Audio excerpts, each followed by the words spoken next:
अस्सलाम वालेकुम dear students and followers. हमारा ये जो सीरीज़ स्क्रीनिंग क्लासेस की सीरीज़ हम आपको दे रहे हैं with the perspective of legislation. इससे पहले प्रीवियस वीडियो में हमने आपको ऑब्जेक्टिव रेजोल्यूशन के बारे में बताया और उससे पिछली वीडियोस के बारे में वीडियोस में हमने आपको लेजिस्लेशन इंक्लूडिंग लीनियर के बारे में बताया। आज जो हम बात करने वाले हैं वो पाकिस्तान के फर्स्ट कॉन्स्टिट्यूशन है जो कि 1956 में दिया गया। हम उसके बारे में बात करेंगे कि किस तरह से कॉन्स्टिट्यूशन ऑफ 1956 इंगेज हुआ और हमें एक सेकंड कॉन्स्टिट्यूशन असेंबली जो कि नॉन इलेक्टेड कॉन्स्टिट्यूशन असेंबली थी उसके थ्रू ये कॉन्स्टिट्यूशन पास हुआ और वहाँ पे क्या-क्या फीचर्स थे इस कॉन्स्टिट्यूशन के अंदर और क्या प्रॉब्लम्स जो हैं वो आगे फेस करने पड़े और किस तरह से जो फेल्योर है ऑफ कॉन्स्टिट्यूशन ऑफ 1956 की वो सामने आती है। तो आज हम इस पे बात करने वाले हैं। तो देखते हैं कि हमारे साइलेंट फीचर्स और फेल्योर्स जो हैं वो 1956 के कॉन्स्टिट्यूशन के वो क्या हैं। तो कॉन्स्टिट्यूशन 1956 जो था पाकिस्तान में ये सेकंड कॉन्स्टिट्यूशन असेंबली ने बनाया। पहली कॉन्स्टिट्यूशन असेंबली के ऊपर जो सबसे बड़ा ऑब्जेक्शन रखा गया या लगाया गया जिसको गवर्नर जनरल गुलाम मोहम्मद ने एब्रोगेट कर दिया था ये एलिगेशन लगा के कि उस कॉन्स्टिट्यूशन असेंबली ने अपना असाइन टास्क कंप्लीट नहीं किया और ऑलमोस्ट 54 में वो कॉन्स्टिट्यूशन असेंबली को एब्रोगेट किया गया। तो 7 इयर्स के अंदर वो असेंबली अपना काम मुकम्मल नहीं कर सकी। तो इसके ऊपर भी डिफरेंट स्कूल ऑफ थॉट्स में जो एक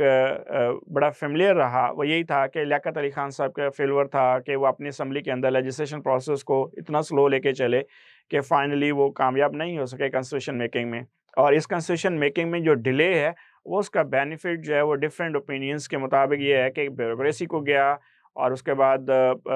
मिलिट्री ब्यूरोक्रेसी को भी इसको इंगेज किया गया, एस्टैब्लिशमेंट को किया गया। एक पर्टिकुलर ओलिगार्की की क्लास जो है वो डोमिनेंट होती रही और वेस्ट पाकिस्तान के अंदर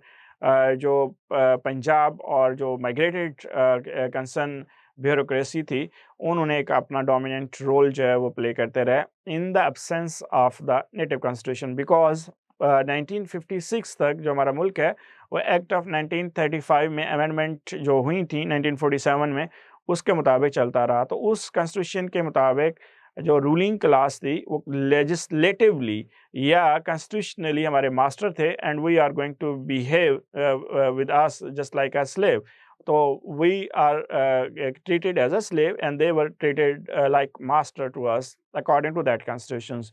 अब कॉन्स्टिट्यूशन 1956 में अगर हम बात करें तो ये सेकंड कॉन्स्टिट्यूशन असेंबली ने बनाया। अब यहाँ पे एक बड़ा प्रॉब्लम जो आया वो ये है कि पहली कॉन्स्टिट्यूशन असेंबली जब एब्रोगेट की गई तो उसके बाद इलेक्शन नहीं करवाया गया, आवाम को इस प्रोसेस में इंगेज नहीं किया गया, बल्कि उसका जो इलेक्टोरल कॉलेज बनाया गया वो इनडायरेक्ट फॉर्म में प्रोविंशियल असेंबली के थ्रू जो है वो सिलेक्ट किए गए नेशनल असेंबली में लोग और उसमें ब्यूरोक्रेसी की भी लोग इंगेज हुए और मनपसंद लोग जो थे उनको भी नवाजा गया। तो ऐसी सूरत हाल में वो जो असेंबली डिज़ाइन हुई और उन्होंने जो कॉन्स्टिट्यूशन बनाया दैट वाज़ नॉट दैट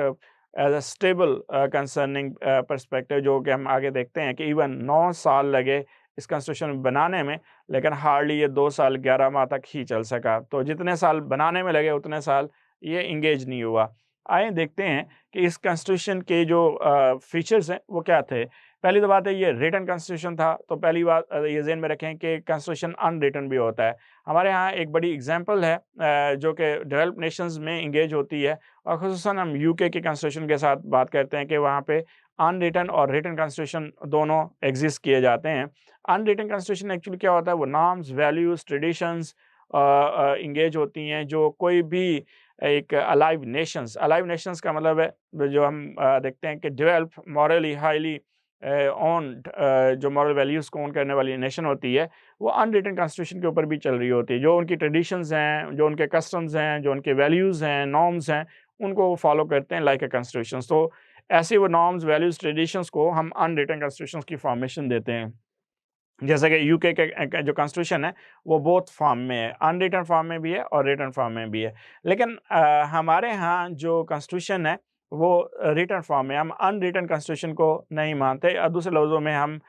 इसको कोई भी मीनिंग दे सकते हैं। फॉर एग्ज़ाम्पल हम उस तरह से मॉरल वैल्यूज़ के लिहाज से अभी इतने मैच्योर नेशंस के तौर पर एक्ट नहीं करते कि हम नॉर्म्स, वैल्यूज़ और ट्रेडिशंस को ओन करें लाइक कॉन्स्टिट्यूशंस। तो लिहाजा ये रिटन कॉन्स्टिट्यूशन था, 234 इसके आर्टिकल थे और 13 पार्ट्स पे मुश्तमिल था, 6 शेड्यूल थे इसके और एक फ्लेक्सिबल अप्रोच के साथ जो है इसको देखा जाता है कि 2/3 मेजॉरिटी जो पार्लियामेंट की है वो इसको डेफिनेटली कैमरल लेजिस्लेचर थी जिसमें एक ही असेंबली थी और 2/3 मेजॉरिटी के साथ इसको अमेंडमेंट किया जा सकता था और प्रेसिडेंट को ये इख्तियार दिया गया कि वो किसी भी ड्राफ्ट को या बिल को जो असेंबली से भी इवन पास होता है तो वो वीटो कर सकता था। अब इस सेंस में अगर हम इस कॉन्स्टिट्यूशंस के अप्रोच को देखें तो इस कॉन्स्टिट्यूशन में पाकिस्तान का नाम इस्लामिक रिपब्लिक ऑफ पाकिस्तान रखा गया और ऑब्जेक्टिव रेजोल्यूशन को इसका हिस्सा बनाया गया एज अ प्रीएम्बल और फेडरल सिस्टम जो है वो इंगेज किया गया तो कॉन्स्टिट्यूशन और पावर जो है वो दो हिस्सों में टू फॉर्म ऑफ लिस्ट में जो है डिवाइड की गई जिसमें टू गवर्नमेंट के वे से जो है वो डिवाइड की गई प्रोविंशियल और सेंट्रल और जबकि सब्जेक्ट्स की अगर हम बात करें तो वो 3 लिस्ट में डिवाइड किए गए उसमें फेडरल लिस्ट रखी गई और उसमें प्रोविंशियल लिस्ट रखी गई और कॉन्करेंट लिस्ट रखी गई। फेडरल लिस्ट में तो वो डिपार्टमेंट से वो सब्जेक्ट्स से जो फेडरल गवर्नमेंट जिनके ऊपर अपनी पावर एक्सरसाइज कर सकती थी और वो उनके डोमेन में आते थे और प्रोविंशियल लिस्ट में वो इंस्टीट्यूट्स थे जो सिर्फ प्रोविंशियल गवर्नमेंट जो है उनके ऊपर अपनी पावर जो है वो एक्सरसाइज कर सकती थी। कॉन्करेंट लिस्ट ऐसी लिस्ट थी जिसमें ऑलमोस्ट इसमें 50 सब्जेक्ट्स रखे गए जो कि फेडरल गवर्नमेंट भी इंगेज कर सकती थी इनको और प्रोविंशियल गवर्नमेंट भी इंगेज कर सकती थी। तो इसमें ज़्यादातर डोमिनेंसी जो है वो फेडरल गवर्नमेंट की रहती है कि जब वो चाहती तो वो जो डिपार्टमेंट्स हैं या सब्जेक्ट्स हैं उनके ऊपर अपनी पावर एक्सरसाइज करती वरना उसकी रिस्पॉन्सिबिलिटी जो है वो प्रोविंशियल गवर्नमेंट को दे देती थी। तो ये कॉन्करेंट लिस्ट तीसरी लिस्ट जो है वो इंगेज की गई। अगर हम इसको फर्दर देखते हैं तो हमारे जो साइलेंट फीचर्स में चीज़ें आती हैं वह यूनिकैमरल लेजिस्लेचर है। सिंगल हाउस था नेशनल असेंबली में ऑलमोस्ट 300 सीट्स रखी गई जिनमें से हाफ डिवाइड किया गया 150 ईस्ट पाकिस्तान में और 150 जो है वेस्ट पाकिस्तान से इंगेज की गई। पार्लियामेंट्री सिस्टम था और प्रेसिडेंट जो है वो हेड ऑफ स्टेट डिक्लेयर हुआ और नॉमिनल एग्जेक्टिव के तौर पर इंगेज किया गया और प्राइम मिनिस्टर को as a head of government देखा गया और इस that was real executive but कुछ बैलेंस वे से पावर डिस्ट्रीब्यूशन हुई between president and prime ministers के हवाले से। अब प्रेसिडेंट जो है उसके लिए ये था कि मुस्लिम होना चाहिए और 5 ईयर्स का टेन्योर जो है वो प्रेसिडेंट ओन करेगा और डिक्लेयर स्टेट ऑफ इमरजेंसी जो है वो डिक्लेयर करने का इख्तियार प्रेसिडेंट को रखा गया। अच्छा, इमरजेंसी में क्या होता है कि आपके जो फंडामेंटल राइट्स होते हैं कॉन्स्टिट्यूशनली वो जो है स्टॉप कर दिए जाते हैं और इमरजेंसी की स्टेट में जो एक सिटीज़न है स्टेट का कॉन्स्टिट्यूशनली जो राइट एंजॉय कर रहा होता है बेसिक राइट फंडामेंटल राइट्स वो उससे महरूम हो जाता है। और इसमें ये था कि प्रेसिडेंट को ये इख्तियार दिया गया कि वो गवर्नर, जजेस, सुप्रीम कोर्ट, ऑडिटर जनरल और एडवोकेट जनरल को जो है वो अपॉइंट कर सकता था और प्राइम मिनिस्टर जो थे वो रियल एग्जेक्टिव थे और हेड ऑफ द गवर्नमेंट थे। बाकी डीड एंड क्रीड्स जितनी भी स्टेट के अंदर थी दैट रिस्पॉन्सिबल जो है वो प्राइम मिनिस्टर होते थे और उसमें प्रोविंशियल ऑटोनॉमी की सियासत तक रखी गई कि प्रोविंसेस को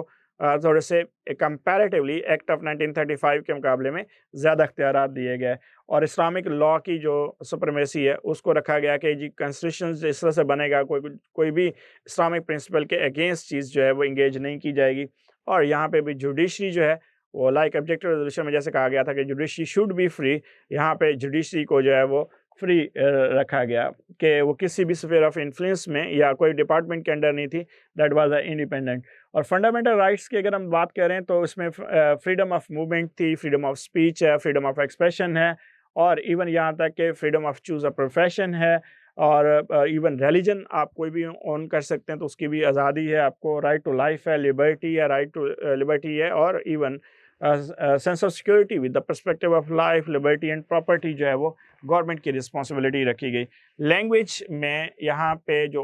रखा गया है नेशनल लैंग्वेज में दो लैंग्वेजेस को इंगेज किया गया, उर्दू और बंगाली को, दोनों को नेशनल लैंग्वेज के तौर पर इंगेज यहाँ पे हम लोग करते हैं। इसके बाद अगर देखें तो क्या ऐसी रीज़न थी कि इस कॉन्स्टिट्यूशंस को उस तरह से नहीं इंगेज किया गया या इस कॉन्स्टिट्यूशन को चलने नहीं दिया गया। पहली बात तो ये कॉन्स्टिट्यूशन जब पास हुआ स्टेट को दिया गया तो इस कॉन्स्टिट्यूशन की फेल्योर की सबसे बड़ी रीज़न ये समझी जाती है कि ये non elected to some extent जो असेंबली थी उसके थ्रू पास करवाया गया, पहली रीज़न थी। दूसरी रीज़न में ये था कि प्राइम मिनिस्टर की पावर प्रेसिडेंट के मुकाबले में ज़्यादा कंपैरेटिवली इंगेज की गई। तीसरी है कि एस्टैब्लिशमेंट जो है वो डोमिनेंट हो चुकी थी और एस्टैब्लिशमेंट के जो रोल थे ख़ुसूसन असेंबली के साथ और इवन पॉलिटिशियंस के साथ वो डोमिनेंट पोजीशन के ऊपर इंगेज हो रहे थे। और इससे पहले जो एस्टैब्लिशमेंट के लोग थे जैसे सिकंदर मिर्ज़ा थे और गुलाम मोहम्मद साहब थे और उसके बाद अयूब खान साहब जो फेडरल मिनिस्टर भी बने बाद में एज़ अ सीएनसी भी थे और फेडरल मिनिस्टर भी थे, तो उन्होंने चीज़ों को चलने नहीं दिया। और सबसे बढ़ के जो बात थी कि अवाम को इस लेजिस्लेशन के प्रोसेस से और डेमोक्रेटिक प्रोसेस से दूर रखा गया इलेक्शन ना करवा के। And due to this reason politicians का जो ट्रस्ट था अपनी अवाम से ज़्यादा अपनी ब्यूरोक्रेसी के ऊपर था, तो लिहाजा ब्यूरोक्रेसी ने उन पॉलिटिशियंस को पपेट की सूरत में इंगेज किया और चलते गए। तो ये कॉन्स्टिट्यूशन हार्डली 2 साल 11 माह 7 अक्टूबर 1958 में इसको एब्रोगेट कर दिया गया और इसकी बड़ी रीज़न मार्शल लॉ बनी जो डिक्लेयर की गई बाय द सिकंदर मिर्ज़ा और मार्शल एडमिनिस्ट्रेटर जो है अयूब खान साहब को बनाया गया और जनरल इलेक्शन नहीं करवाया गया। मल्टी पार्टी सिस्टम जो है वो एस्टैब्लिश किया गया और पॉलिटिशियंस जो हैं वो इंटरेस्ट नहीं ले रहे थे और to some extent large extent जो है उनकी रिस्पांसिबिलिटी बनती है बिकॉज़ जब भी डेमोक्रेसी डिरेल होती है या कॉन्स्टिट्यूशन प्रॉब्लमेटिक होता है तो उसमें जो सबसे ज़्यादा कंट्रीब्यूशन है उसको सिक्योर करने का वो पॉलिटिशियंस के ऊपर आता है। व्हाई? बिकॉज़ डेमोक्रेसी को जो एक मेजर पिलर सिक्योर कर रहा होता है वो पार्लियामेंट है, पॉलिटिकल पार्टीज़ हैं और उससे ज़्यादा जो है वो हमारी हमारी जुडिशरी होती है जो कि डेमोक्रेटिक और कॉन्स्टिट्यूशंस को किसी हद तक एक गारंटर के तौर पर देखी जाती है वहाँ पे। और वन यूनिट बेस्ड अप्रोच बनी जो 1954-55 में वन यूनिट बनाया गया था और ईस्ट पाकिस्तान और वेस्ट पाकिस्तान के दरमियान एक पहला कॉन्फ्लिक्ट ऑफ इंटरेस्ट इस सेंस में आया कि जी ईस्ट पाकिस्तान के लोग ये समझने लगे कि वेस्ट पाकिस्तान के लोगों को यूनाइट कर दिया गया to to equal the East Pakistan populations. और इसके बाद जो प्रेसिडेंट हाउस में कंस्पायरेसीज चल रही थी ख़ुसूसन गवर्नर जनरल गुलाम मोहम्मद के दौर में भी चली और सिकंदर मिर्ज़ा साहब भी इस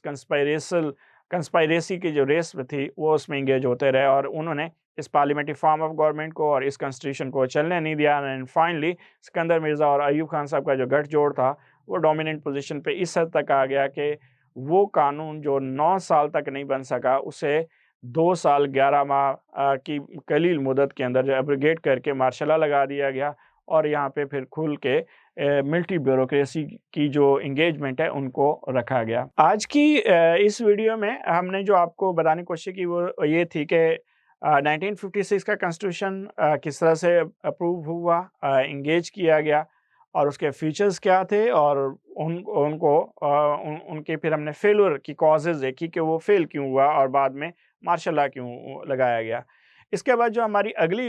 वीडियो होगी उसके अंदर हम कॉन्स्टिट्यूशन ऑफ 1962 को एंगेज करेंगे और उसमें देखेंगे कि ये 1962 की जो कॉन्स्टिट्यूशन था इसकी नेचर टोटली डिफरेंट थी सो फार जो हमारे parliamentary form of government engage हुई एक 1962 से पहले और एक जो है वो 1973 के बाद और 1962 से 1973 के दरमियान पाकिस्तान के अंदर जो कॉन्स्टिट्यूशन है और जो फॉर्म ऑफ गवर्नमेंट है वो प्रेसिडेंशियल फॉर्म ऑफ गवर्नमेंट और जो कॉन्स्टिट्यूशन था वो प्रेसिडेंशियल फॉर्म ऑफ गवर्नमेंट को इंगेज करता चला गया और प्रेसिडेंशियल फॉर्म ऑफ कॉन्स्टिट्यूशन जो है वो इंगेज हुआ। तो लिहाजा इन चीज़ों को हम देखेंगे नेक्स्ट वीडियो में और तब तक इजाज़त। बहुत शुक्रिया। अल्लाह हाफ़िज़।